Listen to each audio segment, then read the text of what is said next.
नमस्कार, मैं संजीव कुमार सिंह और आप देख रहे हैं संजीवनी बिहार। रोसड़ा थाना क्षेत्र का एक गांव है पवरा। पवरा गांव की लोकप्रियता पूर्वी भाग में काफी है। इसी पवरा की धरती पर एक स्वतंत्रता सेनानी हुए थे जिनका नाम था ठक्कन चौधरी। वर्ष 1931 ईस्वी के आंदोलन में ठक्कन चौधरी ने भाग लिया था। हालांकि उस समय वे बालिग नहीं थे और उनका उम्र करीब 13-14 वर्ष का ही था। अंग्रेजों भारत छोड़ो आंदोलन में इनकी सक्रियता काफी रही। सन 1942 ईस्वी के आंदोलन में भाग लेने के बाद अंग्रेजों के निशाने पर आ गए थे। इसका मुख्य कारण था कि पवरा गांव के ठक्कन चौधरी के दरवाजे पर अंग्रेज विरोधी ताकतों की जमाघट हुआ करती थी, जमावड़ा हुआ करती थी। शायद यही कारण था कि अंग्रेजों के सीधे दुश्मन बन गए थे ठक्कन चौधरी।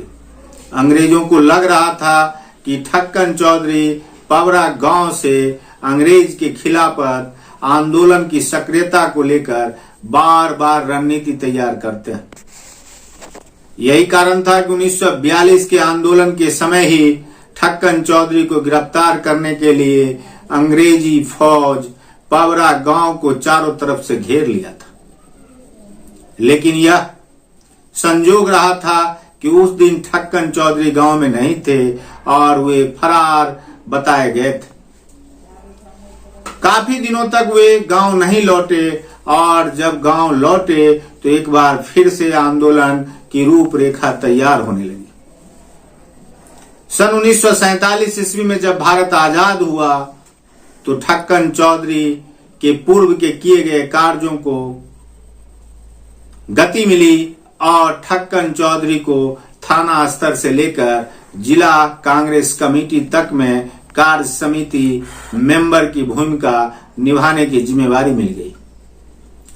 ठक्कन चौधरी के पूर्व में किए गए कार्यों का ही यह इनाम था और ठक्कन चौधरी स्वतंत्रता आंदोलन में कांग्रेस के कार्यकर्ताओं के साथ मिलकर अंग्रेज के विरुद्ध जो अभियान चलाए थे उसी का नतीजा था कि जब कांग्रेसी सरकार केंद्र में बनी और बिहार में भी कांग्रेसी सरकार बनी तो आजाद भारत में केंद्रीय सहकारी समिति के ठक्कन चौधरी को निदेशक बनाया गया और इतने बड़े पद पर पहुंचने वाले ठक्कन चौधरी की योग्यता मात्र प्रवेशिका थी, क्योंकि वे जिस समय पढ़ने लायक थे उस समय वे आंदोलन किया करते थे। उन पर तो भारत माता को आजाद कराने की जिम्मेवारी आ गई थी और वे अंग्रेजों के खिलाफत में रणनीति बनाने लगे थे।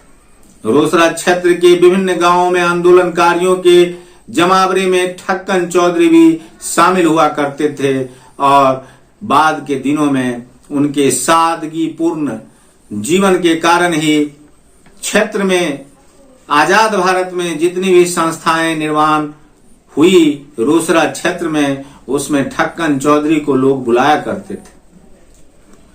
शायद इसी का कारण था कि चाहे यूआर कॉलेज की स्थापना का समय रहा हो या फिर हरिवंश नारायण उच्च विद्यालय की स्थापना का समय रहा हो या राजेंद्र आश्रम के निर्माण का समय रहा हो या फिर मुसहर सेवा मंडल रोसड़ा के गठन का समय रहा हो, इन सभी में ठक्कन चौधरी को लोग बुलाया करते थे और उनसे सहयोग प्राप्त किया करते थे, उनसे सलाह मशविरा किया करते थे। और शायद यही कारण है कि रोसड़ा प्रखंड में स्वतंत्रता सेनानियों का नाम जब भी लिया जाएगा तो पवरा गांव के ठक्कन चौधरी का नाम भी लिया जाता है और पवरा गांव को जब भी याद किया जाता है तो ठक्कन चौधरी को याद करना लोगों की मजबूरी हुआ करती है। देखते रहिए संजीवनी बिहार और पाते रहिए गांव-गांव की विशेष जानकारियां। यदि आपको यह वीडियो अच्छा लगा हो तो हमारे इस चैनल को लाइक, शेयर, कमेंट एवं सब्सक्राइब अवश्य करें।